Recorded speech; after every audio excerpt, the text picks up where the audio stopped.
ইতিমধ্যেই আমরা 11 দলের পক্ষ থেকে গতকাল লিয়াজি কমিটির মিটিং করেছি। শীর্ষ নেতৃবৃন্দের সাথে আলাপ করে আমরা আগামীকাল 16ই ফেব্রুয়ারি ঢাকার রাজপথে বাইতুল মোকাররম উত্তর গেট থেকে আমরা প্রতিবাদ সভা এবং বিক্ষোভ মিছিলের ঘোষণা দিয়েছি। কারণ হচ্ছে এই সহিংসতা বন্ধ করতে হবে। বিকাল 4:30টায় জনগণকে সাথে নিয়ে আমরা এটা প্রতিবাদ করতে চাই। এত যে না থামে তাহলে আমাদেরকে রাজপথে আরও আগাতে হবে। আমরা চাই না রাজপথে রাজনৈতিক বিষয় সমাধান করতে হোক। বাংলাদেশের 12 ফেব্রুয়ারি রক্তাক্ত জুলাই অভ্যুত্থান উত্তর জাতীয় নির্বাচন একই দিনে রেফারেন্ডাম অনুষ্ঠিত হয়েছে। এটা আমাদের দেশবাসী, দেশের জনগণ এবং বিশ্ববাসীরও একটা দীর্ঘ প্রত্যাশিত নির্বাচন। সবারই আকাঙ্ক্ষা ছিল বিগত দিনের যে নির্বাচন বাংলাদেশের নির্বাচন নামে প্রহসন হয়েছে, সেই জায়গা থেকে আমরা বেরিয়ে এসে একটি সুন্দর নির্বাচন, একটা ঐতিহাসিক নির্বাচন, উৎসবমুখর পরিবেশের নির্বাচন, নানা ভাষায় যে আখ্যায়িত করা হয়েছে, সে নির্বাচনটি অনুষ্ঠিত হবে। আমরা লক্ষ্য করেছি 12 ফেব্রুয়ারির ইলেকশনে প্রথম ধাপে, কারণ ইলেকশনে তো কয়েকটি ধাপ আছে, একটা হচ্ছে ভোট গ্রহণ, দ্বিতীয় হচ্ছে ভোট গণনা, তৃতীয় হচ্ছে ফলাফল প্রকাশ।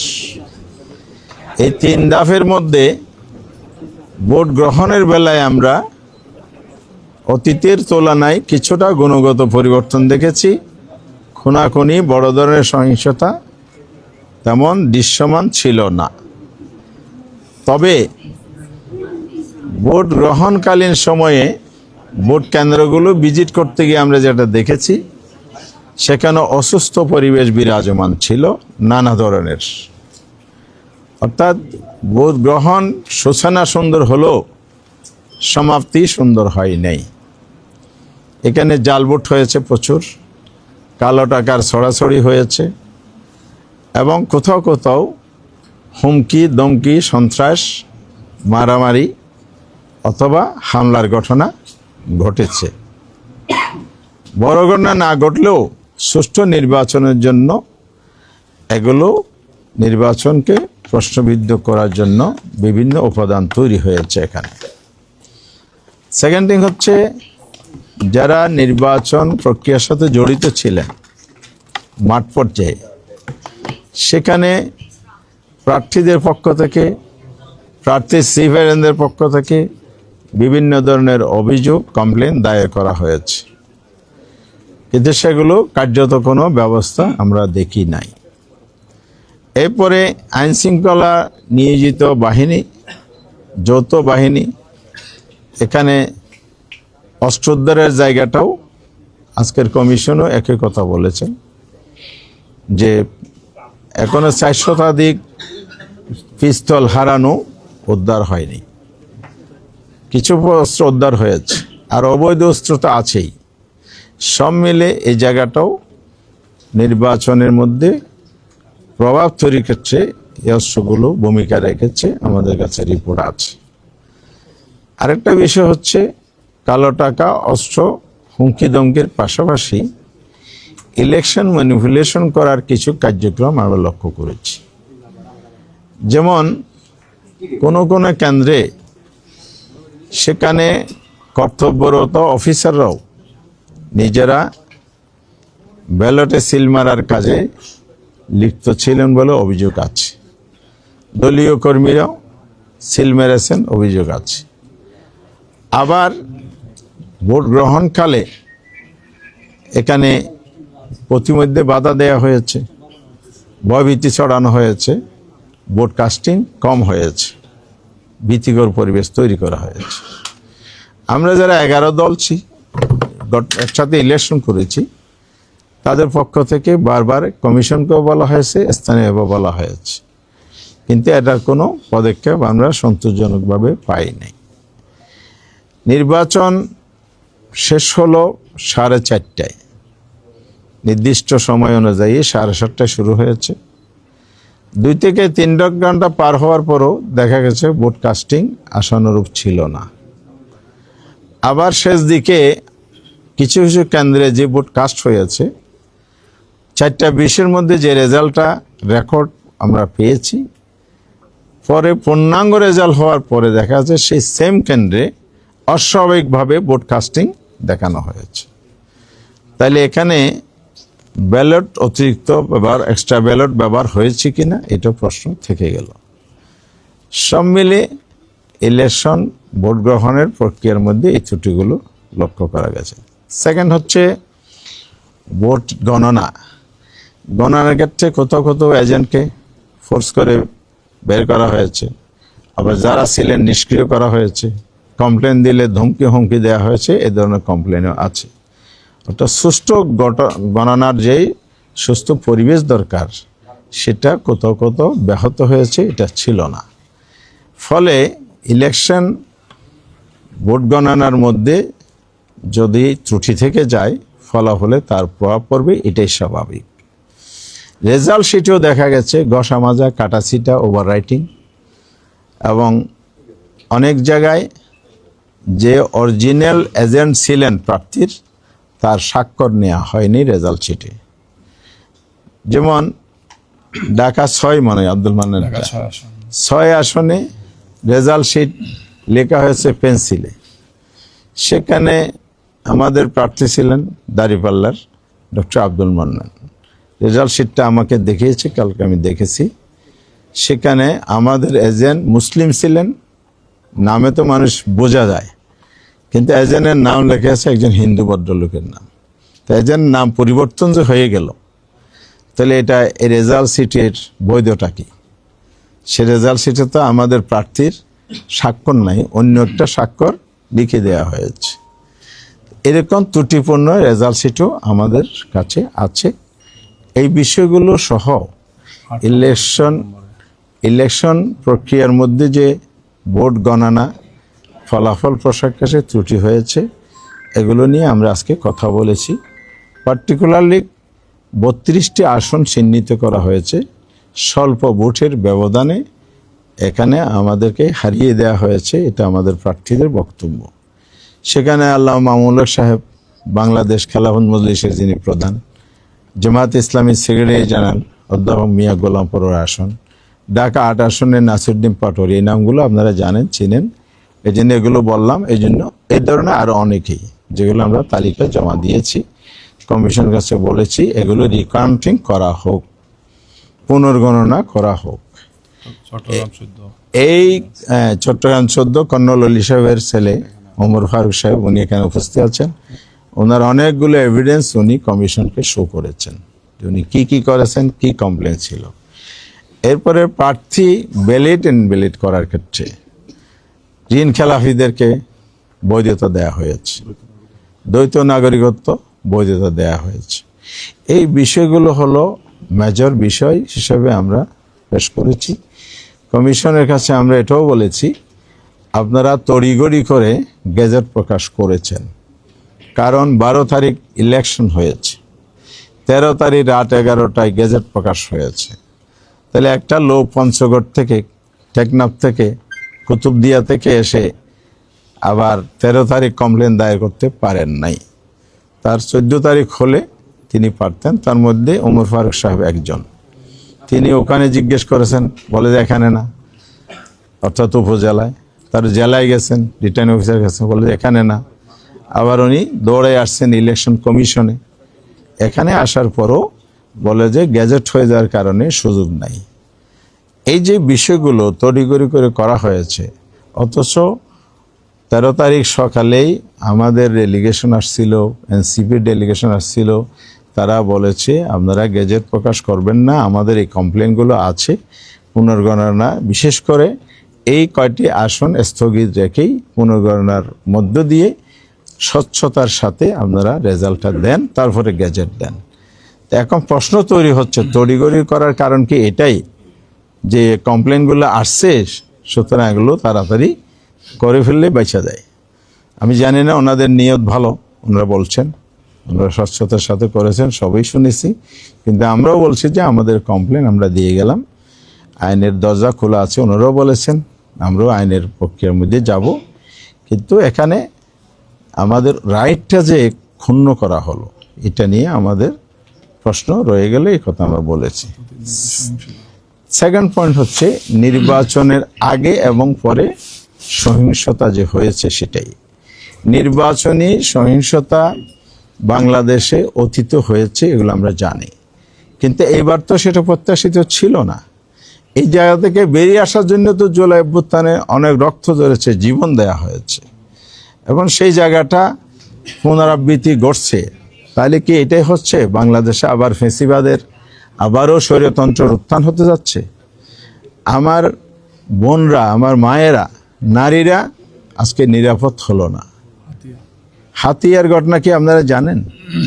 2018 সালের সেই সুবর্ণ সৌরের ঘটনার পুনরাবৃত্তি করতেছে। সেদিন কি হয়েছিল? একজন মা, একজন নারী, 4 সন্তানের জননী, তাকে গণধর্ষণের শিকার হতে হয়েছিল। প্রশাসন বলেছে এদিন কোনো ঘটনা ঘটে নাই। হাতিয়াতে একই সুর বাজতেছে। তাহলে সেই স্বৈরাচারী আমলের সুর যদি এই সময়ে বাজে, তাহলে এখানে গুণগত পার্থক্যটা কোথায়? দেশ কোন দিকে যাচ্ছে? এইবার আমরা কনসার্ন। এরপরে আমার নিজের আসনও 3 জন নারীকে আঘাত করা হয়েছে, মাথা ফেটে দেওয়া আছে, রক্তাক্ত করা হয়েছে। বাংলাদেশের বিভিন্ন জায়গায় অসংখ্য, আমরা 54টি জেলার রিপোর্ট সাবমিট করেছি, গণমাধ্যমে আসা রিপোর্ট, আমাদের বিভিন্ন সোর্সের রিপোর্টের ভিত্তিতে সহিংস ঘটনাগুলো। আমাদের আমিরি জামাত 11 দলের মিটিং করে গত পরশুদিন প্রেস ব্রিফিং করে স্পষ্ট করে দিয়েছে যে সহিংসতা বন্ধ করুন। বন্ধ যদি আপনারা না করেন তাহলে আমরা রাজপথে নামতে বাধ্য হব।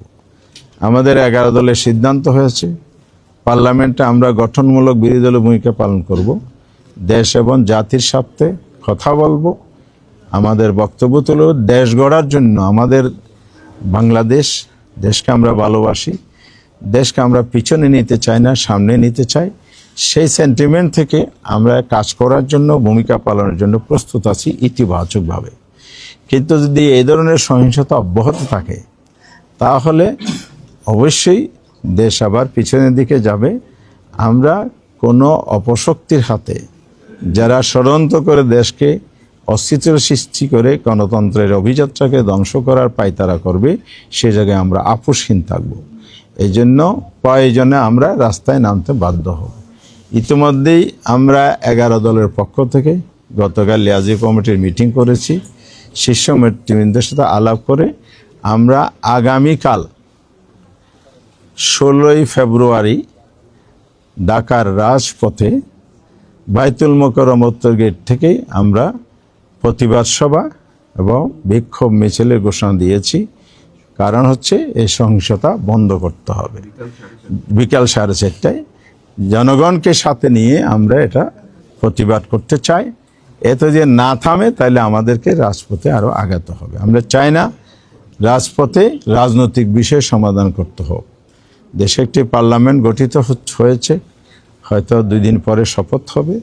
সেই পার্লামেন্টে রাজনীতির সকল আলোচনার কেন্দ্রবিন্দু হোক, এটাই গণতান্ত্রিক রেওয়াজ, পলিটিক্যাল কালচার নতুন দ্বারা আমরা তৈরি করতে চাই। কিন্তু যারা অধিক সংখ্যক আসনে বিজয়ী হয়ে সেই পথে না হেঁটে অসুস্থ পথে যেতে চান, জনগণ সেটা মেনে নেবে না। জনগণকে সাথে নিয়ে আমরা এটা রুখে দেবো ইনশাআল্লাহ। আরেকটা বিষয় হলো সংস্কার।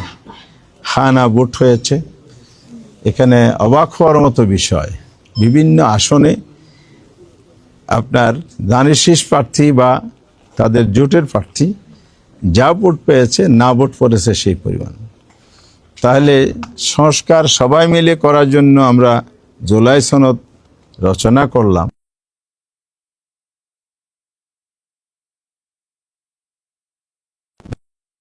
আগামী দিনে তবে আমরা এই জায়গায় স্পষ্ট করতে চাই, অনেক রক্তের বিনিময়ে জুলাই সনদ তৈরি হয়েছে, অনেক চেষ্টা, অনেক শ্রম সাধনা, রাষ্ট্রীয় কোষাগারের অর্থব্যয়, অনেক মানুষের অনেক সময় স্যাক্রিফাইস করার মধ্যে দিয়ে এটা হয়েছে। সেই জায়গায় যদি নতুন কোনো কিছু গড়তে যায় তাহলে এটা জনগণ গ্রহণ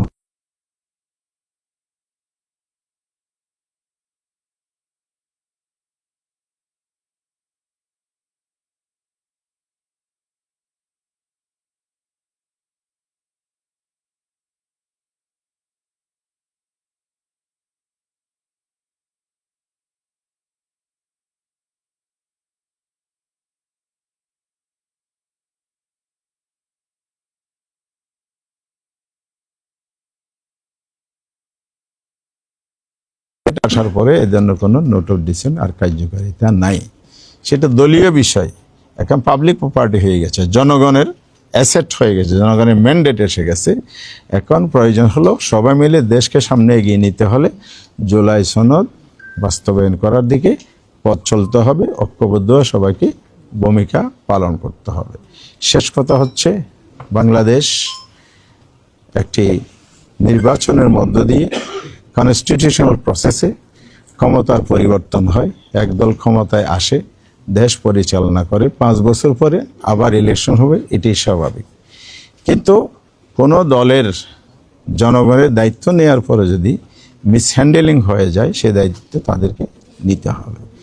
আর এবারের ইলেকশনে জন আকাঙ্ক্ষার প্রতিফলন ঘটে নাই, যে কারণে জনগণের ভোটের মাধ্যমে যে ক্ষমতার পরিবর্তনে আশাটা ছিল, এই কথাটা কিন্তু প্রশ্ন রয়ে গেল। তবে আমরা আশাবাদী হতে চাই, আগামী দিনে যেই আমাদের সামনে বাংলাদেশ গড়ার স্বপ্ন আছে, আমাদের নির্বাচনী ম্যানিফেস্টোতে আমরা বলেছি আমরা ঐক্যবদ্ধ বাংলাদেশ চাই, আমরা সবাই মিলে দেশ গড়তে চাই, দেশকে সামনে এগিয়ে যেতে চাই। সেই চিন্তা ধ্যান ধারণা সমুন্নত রেখে আমরা সামনে এগিয়ে যেতে চাই। কমিশনকে আমরা বলেছি এই অভিযোগগুলো আপনারা খতিয়ে দেখেন, আর আমরা আইনি প্রক্রিয়া যেটা আগাবো স্বচ্ছতার সাথে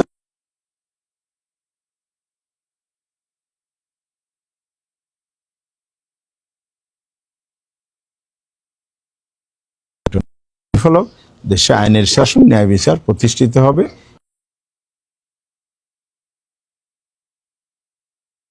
যে 32টি কথা বললেন, অনেক অভিযোগের কথা বললেন, তড়িঘড়ি করে গেজেট প্রকাশিত হয়েছে, আপনাদের জোটের 77 জন নির্বাচিত হয়েছে, তো হয়তোবা 17 তারিখে শপথ আছে, শপথে আপনারা যাবেন কিনা, আপনারা শপথ নেবেন কিনা? জি, আমরা শপথের ব্যাপারে পজিটিভ সিদ্ধান্ত নিয়েছি। আমরা শপথ গ্রহণ করব, পার্লামেন্টও যাব, আমরা গঠন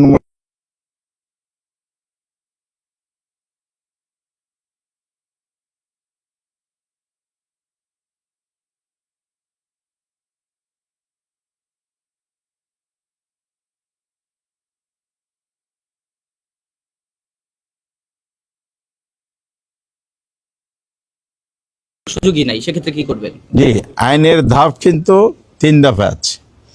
একটা হলে ইসি করতে পারে, এরপর ট্রাইব্যুনাল আছে, এরপরে হাইকোর্টে রিট করা যাবে। এই আইনি প্রসেসগুলো আমরা অনুসরণ করব।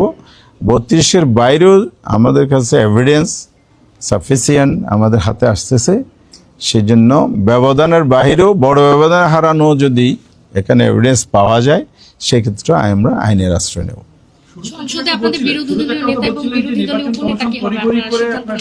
বিরোধী নেতা, উপনেতা, চিফ হুইপ, এগুলো পার্লামেন্টারি যারা ইলেকটেড মেম্বার, তারা বসে এগুলো ঠিক করেন, তাদের ভোটাভোটের মতামতের ভিত্তিতে নির্ধারিত হয়। আমরা অবশ্যই শপথ গ্রহণের পরে এবারে সিদ্ধান্ত নেব। 5 আগস্টের পর সবসময় আপনারা রাষ্ট্র সংস্কারের কথা বলেছেন, আপনাদের কি কখনো মনে হয়েছে কিনা যে ভোট পদ্ধতির সংস্কারের প্রয়োজন? আর এই নির্বাচন কি আপনারা যেমন আজকে এসে দোষারোপ করছেন নির্বাচন অফিসকে, তো নির্বাচন অফিসকে আইনের বাইরে কোনো কাজ করেছে কিনা? জি, ধন্যবাদ। সংস্কার তো কমিশনের মধ্যে নির্বাচন কমিশনের সংস্কারের কিছু বিষয় মৌলিকভাবে এসেছে। জুলাই সনদ বাস্তবায়ন হলে এগুলো আমরা সফল পাবো, যেহেতু কোনো বাস্তবায়ন হয়নি, সফল পাইনি। সেকেন্ড হচ্ছে ইলেকশন কমিশন তাদের বক্তব্য অনুযায়ী হার এন্ড সোল চেষ্টা করেছে, পরিশ্রম করেছে, এটা আমরা শুনেছি, এটা আমরা বিশ্বাসও করতে চাই। আর গুণগত চেঞ্জ যেটা আমি বলেছি শুরুতে, সেটাও একটা অ্যাচিভমেন্ট বলতে চাই। কিন্তু মৌলিক জায়গায় আপনি যতই সুষ্ঠু ভোট গ্রহণ করেন না কেন, ফেয়ারলি যদি রেজাল্ট ঘোষণা না হয়, এখানে যদি ইঞ্জিনিয়ারিং হয়, আপনি যদি এটা চেক দিতে না পারেন, পদক্ষেপ না নিতে পারেন, এখানে ওই একটা দায়সারা গোছরের বক্তব্য দিলে হবে। এখানে দায় দায়িত্ব অন্যরা এড়াইতে পারবে না। ইলেকশন ইঞ্জিনিয়ারিং দায় দায়িত্ব ইলেকশন কমিশনকে নিতে হবে। আপনারা তো ইসিকে অভিযোগ জানেন, ইসি থেকে কি জানেন? ইসি আমাদের এগুলো দেখবেন বলেছেন, এবং ওনারা ব্যবস্থা, প্রয়োজনীয় ব্যবস্থা যতটুকু কমিশনের ক্ষমতার ভিতরে আছে এটা নেবেন বলেছেন।